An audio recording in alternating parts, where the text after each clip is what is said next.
Taste the Daily.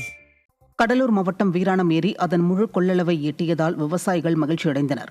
சென்னையின் குடிநீர் தேவைக்காக வினாடிக்கு 74 கனஅடி தண்ணீர் செல்கிறது. ஏரியின் மொத்த நீர் இருப்பு 1465 மில்லியன் கனஅடியாக உள்ள நிலையில் முழு கொள்ளளவை எட்டியது. 2 வாரங்களுக்கு முன்பு படுபாதாளத்திற்கு சென்ற ஏரியின் நீர்வரத்து அடுத்த 2 வாரங்களில் கிடுகிடுவென உயர்ந்து 1465 மில்லியன் கனஅடி நீர் இருப்பை எட்டியதால் விவசாயிகள் மகிழ்ச்சியடைந்தனர். விழுப்புரத்தை அடுத்த பஞ்சமாதேவி என்ற இடத்திற்கு அருகே வீராணம் ஏரியிலிருந்து சென்னைக்கு குடிநீர் கொண்டு செல்லும் குழாய் உடைந்து தண்ணீர் வீணானது.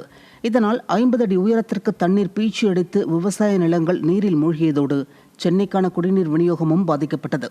ஸ்டாலின் மாடல் ஆட்சியின் செயலற்ற தன்மையால் குடிநீர் குழாய்கள் முறையாக பராமரிக்கப்படுவதில்லை என மக்கள் குற்றம் சாட்டியுள்ளனர். வேலூர் மாவட்டத்தை சேர்ந்த 5 பேரிடம் வெளிநாட்டில் வேலை வாங்கி தருவதாக கூறி 9 லட்சம் ரூபாய் மோசடி செய்த தம்பதியினர் மீது நடவடிக்கை எடுக்க கோரி மாவட்ட ஆட்சியரிடம் மனு அளிக்கப்பட்டது. ஆம்பூரை சேர்ந்த அம்மு தினேஷ் தம்பதியினர் போலி விசா கொடுத்து ஏமாற்றியது தொடர்பாக பணத்தை திருப்பி கேட்டபோது 3 லட்சம் ரூபாய் பணத்தை கொடுத்துவிட்டு மீதமுள்ள 6 லட்சம் ரூபாயை தர மறுப்பதாக கூறப்படுகிறது. இதுகுறித்து புகார் அளித்த நிலையில் விடிய அரசின் ஏவல் துறை மோசடி நபர்களுக்கு ஆதரவாக செயல்படுவதாக பாதிக்கப்பட்டவர்கள் குற்றம் சாட்டியுள்ளனர். எங்களுக்கு என்னன்னா ஒண்ணு எங்க அமௌண்ட் வரணும் இல்லையா, அவன் மேல எஃப்ஐஆர் போட்டு உள்ள விடணும். எங்களோட இப்போ இன்னும் நிறைய பேர் இருக்காங்க, இதை பார்த்துட்டு அவங்களும் வருவாங்க கம்பல்சரி. இன்னும் 5 டேஸ்ல வந்து ஊருக்கு போறான். அதுக்கு முன்னாடி ஹஸ்பண்ட் அண்ட் ஒய்ஃப் 2 பேரோட பாஸ்போர்ட்டும் வந்து எங்களுக்கு பேன் பண்ணணும். அவங்க இந்த ஊரை விட்டு வெளியே போகாத எங்களுக்கு லாக் பண்ணணும். அவங்களுக்கு சப்போர்ட் பண்றாங்க, அவங்களுக்கு சப்போர்ட், எங்களுக்கு சப்போர்ட் இல்ல அந்த இடத்துல.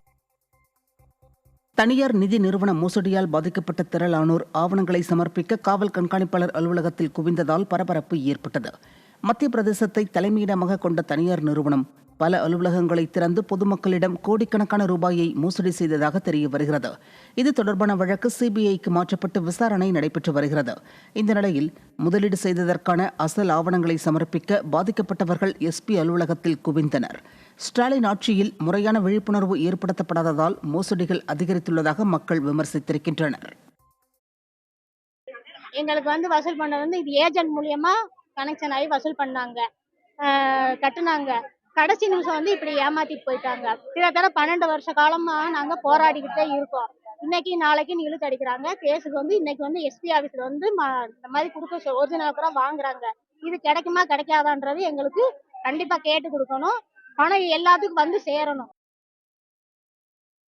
திருவாரூரில் உள்ள காமாட்சியம்மன் ஆலயத்தில் மண்டல பூஜை